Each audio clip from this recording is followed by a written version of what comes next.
ರಾಷ್ಟ್ರಪತಿ ದ್ರೌಪದಿ ಮುರ್ಮು ಅವರನ್ನ CM DK Shivakumar ಅವರು ಭೇಟಿಯಾಗಿದ್ದಾರೆ. ರಾಷ್ಟ್ರಪತಿ ಭವನದಲ್ಲಿ ದ್ರೌಪದಿ ಮುರ್ಮು ಅವರನ್ನ ಡಿಕೆಶಿ ಅವರು ಭೇಟಿಯಾಗಿ ಚರ್ಚೆ ನಡೆಸಿದ್ದಾರೆ.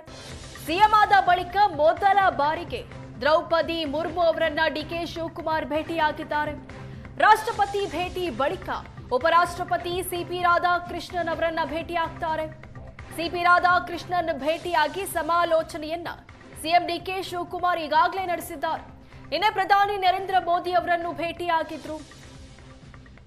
ಭೇಟಿಯಾಗಿ ಸಾಕಷ್ಟು ವಿಚಾರಗಳ ಬಗ್ಗೆ ಚರ್ಚೆ ನಡೆಸಿದ್ರು. ಇವತ್ತು ರಾಷ್ಟ್ರಪತಿ ದ್ರೌಪದಿ ಮುರ್ಮು ಅವರನ್ನ ಭೇಟಿಯಾಗಿದ್ದಾರೆ. ಭೇಟಿ ಸಂದರ್ಭದ ಫೋಟೋಗಳನ್ನ ನೀವು ನೋಡ್ತಾ ಇದ್ದೀರಾ. ನಿನ್ನೆ ಪ್ರಧಾನಿ ನರೇಂದ್ರ ಮೋದಿ ಅವರನ್ನ ಸಿಎಂ ಡಿಕೆ ಶಿವಕುಮಾರ್ ಅವರು ಭೇಟಿಯಾಗಿದ್ರು. ಇವತ್ತು ರಾಷ್ಟ್ರಪತಿ ದ್ರೌಪದಿ ಮುರ್ಮು ಅವರನ್ನ ಭೇಟಿಯಾಗಿದ್ದಾರೆ. ಭೇಟಿಯಾಗಿ ಸಾಕಷ್ಟು ವಿಚಾರಗಳ ಬಗ್ಗೆ ಚರ್ಚೆ ನಡೆಸಿದ್ದಾರೆ.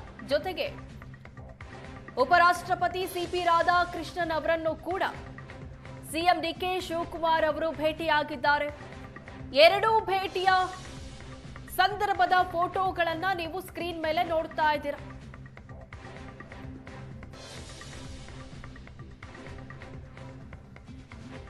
ನಿನ್ನೆಯಷ್ಟೇ ಪ್ರಧಾನಿ ನರೇಂದ್ರ ಮೋದಿ ಅವರನ್ನ ಭೇಟಿಯಾಗಿದ್ರು. ರಾಜ್ಯದ ಅಭಿವೃದ್ಧಿಗೆ ಸಂಬಂಧಪಟ್ಟಂತೆ ಸಾಕಷ್ಟು ವಿಚಾರಗಳ ಬಗ್ಗೆ ಚರ್ಚಿಸಿದ್ರು. ದೆಹಲಿಯಲ್ಲಿ ನಾಯಕರ ಭೇಟಿಯನ್ನ ಸಿಎಂ ಡಿಕೆ ಶಿವಕುಮಾರ್ ಮುಂದುವರೆಸಿದ್ದಾರೆ. ಇಂದು ಸಂಜೆ 6 ಗಂಟೆಗೆ ಕೇಂದ್ರ ಗೃಹ ಸಚಿವ ಅಮಿತ್ ಶಾ ಅವರನ್ನು ಕೂಡ ಭೇಟಿಯಾಗಲಿದ್ದಾರೆ. ಅಮಿತ್ ಶಾ ಅವರನ್ನ ಭೇಟಿಯಾಗಿ ರಾಜ್ಯದ ಯೋಜನೆಗಳ ಬಗ್ಗೆ ಡಿಕೆ ಶಿವಕುಮಾರ್ ಅವರು ಚರ್ಚೆ ಮಾಡಲಿದ್ದಾರೆ. ಜಲಶಕ್ತಿ ಸಚಿವ ಸಿಆರ್ ಪಾಟೀಲ್ ಭೇಟಿಯಾಗಿದ್ದಾರೆ ಸಿಎಂ ಡಿಕೆಶಿ. ನೀರಾವರಿ ಯೋಜನೆಗಳ ಕುರಿತಂತೆ ಜಲಶಕ್ತಿ ಸಚಿವರ ಜೊತೆ ಚರ್ಚೆ. ಮೇಕೆದಾಟು, ಮಹದಾಯಿ ಸೇರಿದಂತೆ 6 ಪ್ರಮುಖ ಯೋಜನೆಗಳ ಬಗ್ಗೆ ಚರ್ಚೆ ಮಾಡಿದ್ದಾರೆ. ಪ್ರಮುಖ ನಾಯಕರನ್ನ ಸಿಎಂ ಆದ ಬಳಿಕ ಡಿಕೆ ಶಿವಕುಮಾರ್ ಅವರು ಭೇಟಿಯಾಗ್ತಾ ಇದ್ದಾರೆ.